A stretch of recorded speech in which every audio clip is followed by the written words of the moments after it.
आप सभी स्वस्थ मस्त जबरदस्त होंगे। आज एक बहुत इंपॉर्टेंट टॉपिक जहां से लगभग एक प्रश्न परीक्षा में आता ही है और दिल्ली पुलिस के लिए तो वैसे भी बहुत महत्वपूर्ण है। प्यारे बच्चों, नेशनल इनकम, जीडीपी क्या होता है, एनडीपी क्या होता है, सभी चीजों को समझेंगे और लास्ट में 5 प्रश्न आपके लिए। तो बहुत इंपॉर्टेंट टॉपिक है, कोशिश करूंगा 15 मिनट के अंदर ये टॉपिक आपका कवर हो जाए। ठीक है जी। नए आंकड़े भी डिस्कस करेंगे इसके अंदर। और प्यारे बच्चों, नेशनल इनकम मतलब राष्ट्रीय आय। देखो राष्ट्रीय आय होती क्या है? हमारे देश के निवासियों की जो आय है, मतलब जो भारत के नागरिक हैं, तो देश के सामान्य निवासियों द्वारा अर्जित आय को हमारे देश के लोग, ठीक है, वही राष्ट्रीय आय जो हमारे देश के नागरिक हैं। ठीक है जी। पहली बार गणना राष्ट्रीय आय की फर्स्ट कैलकुलेशन दादा भाई नौरोजी ने की थी। कब की थी? 1867-68 में। इनकी किताब थी poverty and un British rule in India. इस किताब में इन्होंने बताया था, ठीक है ना, इन्होंने ही ड्रेन ऑफ वेल्थ का सिद्धांत दिया था, कैसे ब्रिटिशर हमारा पैसा अपने देश ले जा रहे हैं। ठीक है। इस समय प्रति व्यक्ति आय होती है कि एवरेज एक व्यक्ति कितना कमाता है। तो जब दादा भाई नौरोजी ने मापी तो 20 रुपए प्रति व्यक्ति आय निकलकर इस समय आई थी, 20 रुपए पर पर्सन। वैज्ञानिक गणना साइंटिफिक मेथड से पहली बार राष्ट्रीय आय को वैज्ञानिक तरीके से 1931-32 में वीके आरवी राव नाम के एक हमारे इकोनॉमिस्ट थे, उन्होंने मापा। उस समय प्रति व्यक्ति आय 62 रुपए हो गई थी। ठीक है जी। चलो आगे बात करें। राष्ट्रीय आय को मापने के लिए कमेटी भी बनाई गई, जो कमेटी बनी थी 1949 में। ठीक है भाई। इसमें प्यारे बच्चों टोटल 3 लोग थे। एक चेयरमैन साहब थे जो हमारे सांख्यिकी के मतलब स्टैटिस्टिक्स के जनक कहे जाते हैं, पीसी महलनोबिस, जिन्होंने सेकंड 5 ईयर प्लान का मॉडल दिया। बाकी 2 लोग और थे, डीआर गॉडगिल और वीके आरवी राव।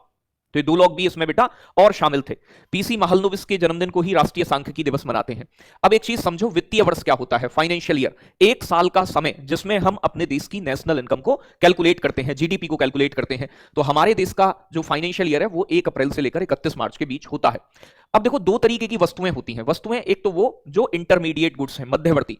इंटरमीडिएट का मतलब होता है कि किसी वस्तु का अगर यूज किसी अन्य वस्तु के उत्पादन में हो रहा है तो वो अंतिम वस्तु है। फाइनल गुड्स कैसी होती हैं? जो बाजार में बिक्री के लिए अवेलेबल है। अब मान लो गेहूं है, अगर गेहूं डायरेक्ट आटे के रूप में मार्केट में बिक रहा है तो वो फाइनल गुड हो गई। लेकिन गेहूं के यदि ब्रेड के रूप में इस्तेमाल कर रहे हैं, ब्रेड बनाने में, और फिर ब्रेड बिक रहा है, तो फाइनल वस्तु जो होगी वो ब्रेड होगी, ना कि गेहूं। गेहूं ब्रेड बनाने में इंटरमीडिएट हो जाती है। बातें समझ में आई? ऐसा क्यों कहते हैं कि जब भी नेशनल इनकम या जीडीपी निकालते हैं तो हम फाइनल गुड्स को लेते हैं, क्योंकि इससे यह बच जाता है कि अब मान लो यहां पर अगर गेहूं को भी ले लें फिर ब्रेड को ले लें तो एक ही चीज की 2 बार काउंटिंग हो जाएगी। इससे बचने के लिए फाइनल गुड्स को ही शामिल किया जाता है नेशनल इनकम में।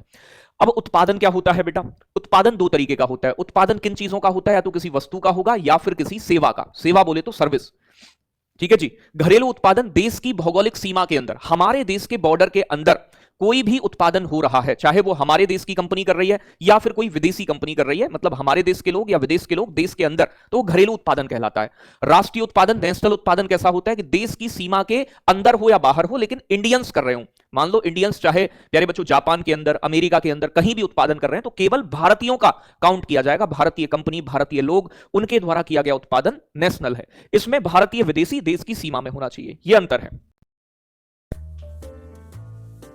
ए ब्रो, 1000 रुपीज का इंटरेस्ट आया है। इतना तो मेरे स्लाइड सेविंग अकाउंट। प्यारे बच्चों, राष्ट्रीय आय की अवधारणा देखो। राष्ट्रीय आय तक पहुंचने के लिए हमें कई सारी चीजों को जानना होता है। जैसे जीडीपी के बारे में आपने सुना होगा, तो जीडीपी का पूरा नाम पूछ लेता है, ग्रॉस डोमेस्टिक प्रोडक्ट। सबसे पहले तो एक देश की सीमा में एक साल में कितना सामान बना, कितने रुपए का, प्यारे बच्चों उसे ही क्या कहा जाता है? जीडीपी कहते हैं। कई बार कहते हैं जीडीपी गिर गई। जीडीपी गिर गई का मतलब होता है उत्पादन कम हुआ है। तो बेसिकली क्या है कि हमारे देश के अंदर मान लो कि एक साल के अंदर 10 कार बनी, एक कार की कीमत 10 लाख रुपए है। ठीक है भाई, और 10 कार बनी तो हमारी जीडीपी 1 करोड़ रुपए हो गई। तो ये तिमाही भी काउंट की जाती है, क्वार्टरली, एनुअली भी काउंट की जाती है जीडीपी। तो एक देश ने एक साल में कितना